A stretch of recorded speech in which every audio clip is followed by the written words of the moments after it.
Alright, kalau begitu kita bakal lihat. Ini udah di ujung tanduk dari game kali ini.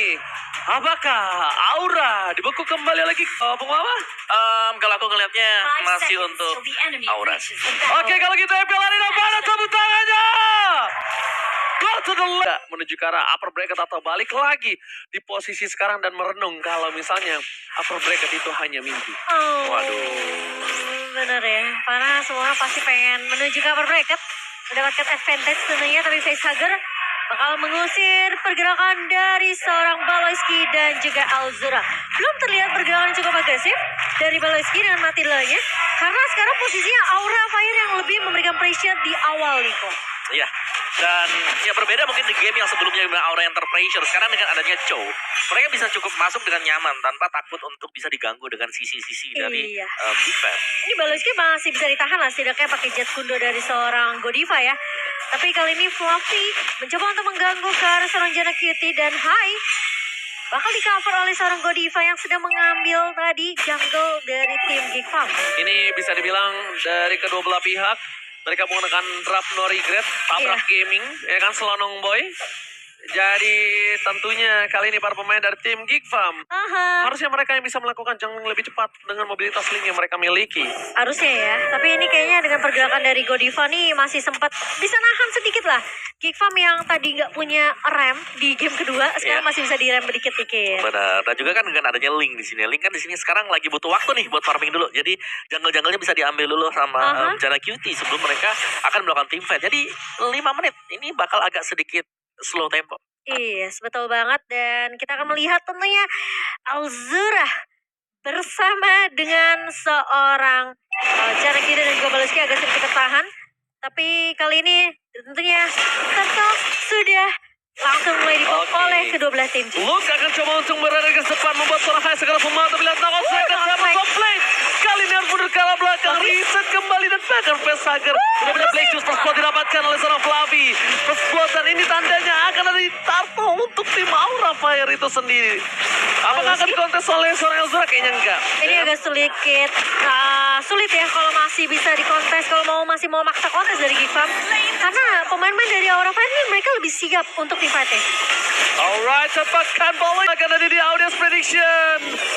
Sales prediction by Axe di mana Aura Fire semua hanya saya menuju ke arah Geek Farm. Iya, once again Glass of Fame, tapi ternyata Luke-nya tumbang di tangan seorang Hai.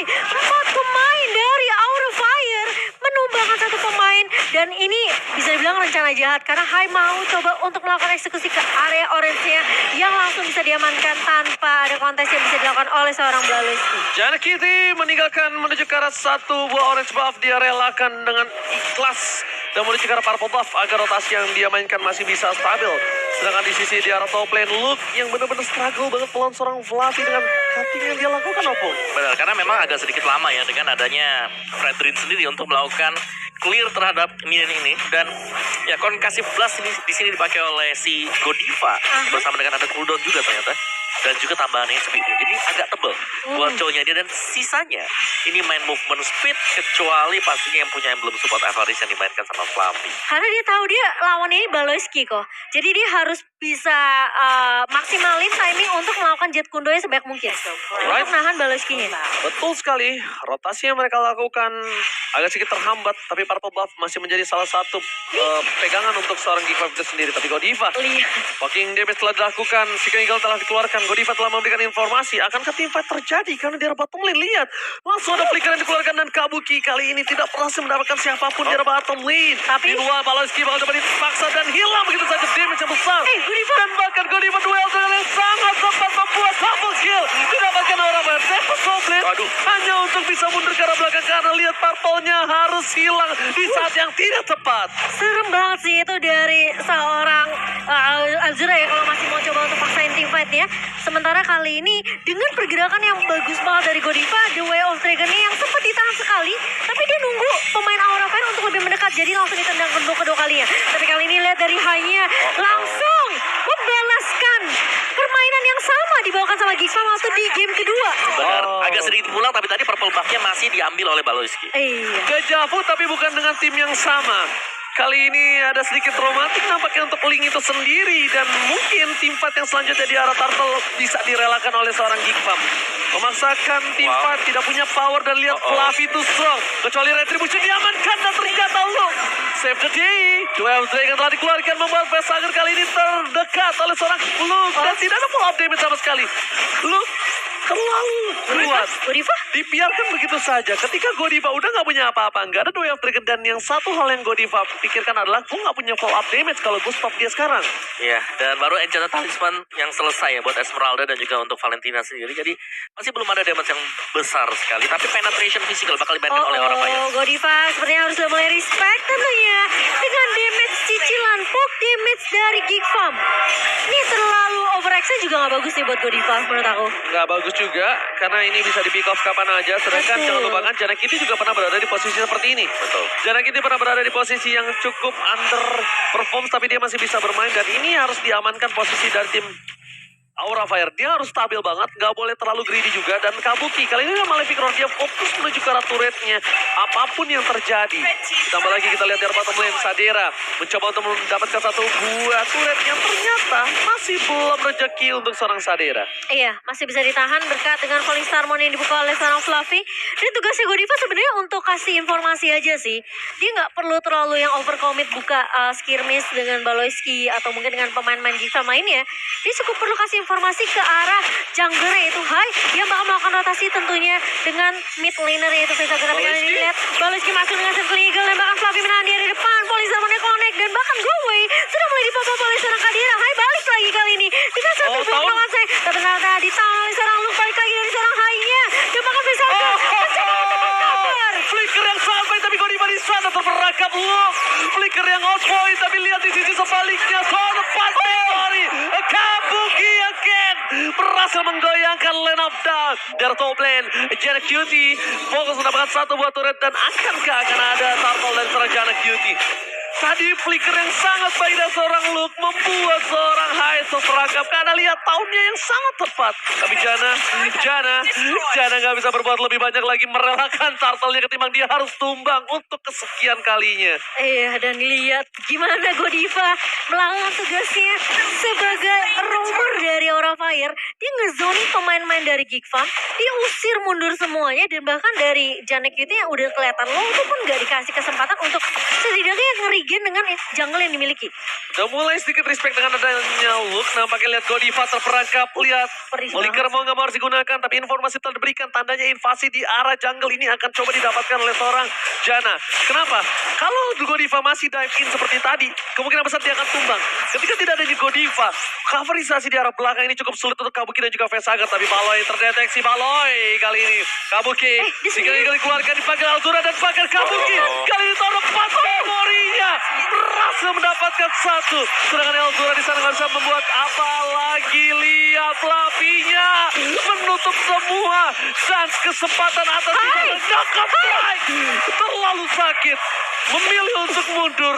Geekfam ID kali ini benar-benar tertampar dengan keras. Mereka yang main aku yang deg-degan ya, gila Aura Fire. Mereka memang tipis banget sih itu untuk numbangin seorang Jana Cutie, seorang Kadera, Baloyski juga. Ini yang ngebuat pemain-pemain dari Aura Fire mereka bermain dengan cukup agresif dengan power spike dari seorang Hai ini loh. Ya. Dengan Pakitonya. Dan jangan lupakan juga Jana di sini belum dapetin tempat untuk bisa melakukan split push. Tiap kali dia lagi pengen untuk melakukan split push, itu ada Esmeralda, ada Fluffy-nya. Tiba-tiba ada teriakan mengiak.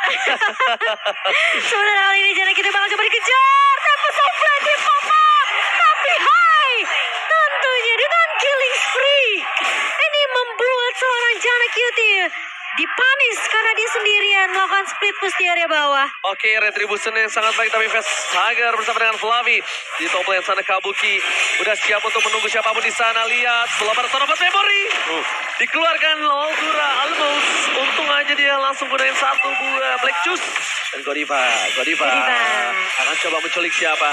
Mereka belum memiliki power karena Hai masih terlalu jauh. Hai memilih menuju ke arah objektif dibandingkan untuk melakukan team fight kembali karena mereka sadar mereka di posisi yang sangat unggul.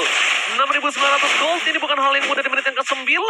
Fokus Iya. ke arah depan, Godiva memancing keributan kembali dan akankah akan ada flicker the way of dragon untuk seorang Godiva? Kali ini kita lihat Belum? tidak ada, Masih karena tahan. mereka bahkan menjaga jarak. Tahu keberadaan flicker dari Godiva sudah available. Available. Dan kali ini Godiva yang menahan damage di area depannya, dia punya Athena Shield, punya skill plate yang belum diselesaikan bahkan, dan dia lagi ke arah dominance ice nih kayaknya. Iya, Blade Armor itu bisa juga ya. Oh iya Buat, benar. si Skill Godiva. plate-nya ya bisa juga Benar. kalau mau dijadiin. Oke, jadi masih nunggu juga di sini dari Aura Fire, mereka bakal ngerapiin sedikit lah buat laning mereka yang bakal di-push juga, tapi ini Lordnya bakal masuk di momen yang tepat juga sih. Aura mereka Godiva kalau opennya pas, ini bisa dapetin satu loh. Ini sih Godiva lihat, dia bakal ngopen sih. Ini udah bakal ngopen banget, dia udah terlalu dive banget. Dan lihat 3 late push dilakukan oleh tim Aura Fire. Godiva sama masuk ke arah belakang, tapi lihat pasangannya cuma terlalu cepat. Demis dan berikan miscalculate.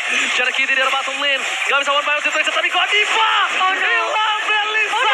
Masih coba untuk menyelamatkan dirinya. Jarak kiri membalikan kanan, kabur kita bisa dibilang utama, tapi softplate hanya untuk defensif. Lepas memori ternyata tidak bisa membuat para pemain tim Kickback tumbang. Sedangkan para pemain dari tim Aura Fire, mereka harus lebih sadar untuk tidak terlalu terburu-buru, untuk tidak terlalu mencoba untuk memaksakan endgame, dan bahkan itu membuat mereka kehilangan momentum dari diri mereka. Facehugger to dive, what happened Aya Naon? Iya, tadi tidak tertangkap kamera juga ya, dimana tiba-tiba Facehugger-nya udah berada di dalam base dari Geek Farm dan dia Kena masih bisa di-pick. Oh, ketarik Dia kena sama tahun. si Luke ya. Iya, dia kena tahun, makanya dia nggak bisa mundur lagi.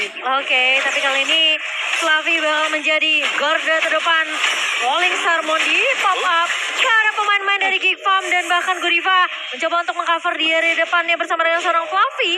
Ini Geek Farm dipaksa dipukul mundur tentunya karena adanya Link ya di tangan Janek itu, dia butuh banget yang purple buff. Gue suka banget sih jurus mereka kabur. Guiding Wind dipakai, yang pakai Guiding Wind Elzura dengan Black Shoes-nya. Sedangkan Janik Kitty langsung cabut pakai Pinpoint-nya. Iya. Itu bener-bener kayak mereka udah langsung jurus menghilang ya guys ya. Dibandingkan harus di pick off satu persatu, tapi di sisi sebaliknya Elzura nggak ada Black Shoes, fokus ke arah tengah. Kabuki tertinggal. Oh no. Shoto didapatkan Elzura. Ketika kali ini posisinya mereka di dalam under condition, Aura Fire harus mundur. Dipukul mundur, ditabrak, bahkan Baloyski tidak mengenal mundur. Mereka ingin mendapatkan satu buah mid turret yang cukup mahal dengan posisi yang sedang dia miliki.